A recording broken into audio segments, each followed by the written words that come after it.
Kalaboso ang isang lalaki na panggap umanong police asset para makapangikil ng pera sa mga nasa tinatawag na drug watch list. Kapalit ng pera, kaya raw niyang ipatanggal ang pangalan ng mga nasa listahan para hindi sila matukhang.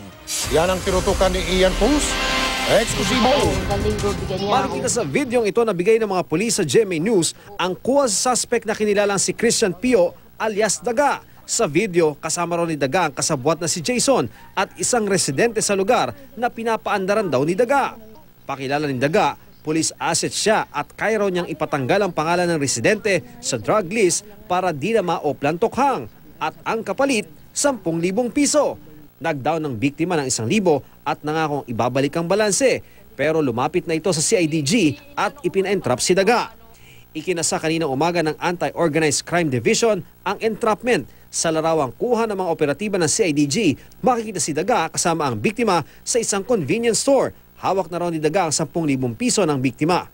Aminado ang biktima, dati siyang nagdodroga at tumigil lamang nung umigting ang kampanya kontra droga ng Administrasyong Duterte.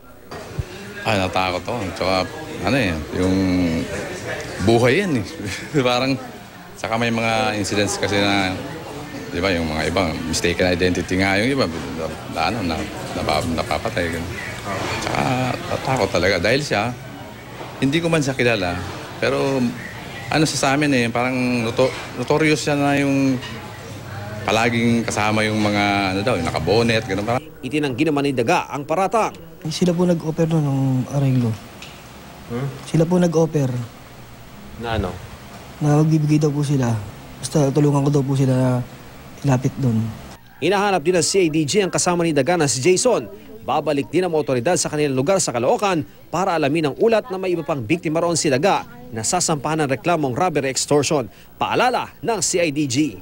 Kung alam nyo namang wala kayong kasalanan at mayroong mga ganyan na nangaharas, lumapit po kaagad kayo sa nearest PNP station o sa amin po sa CIDG.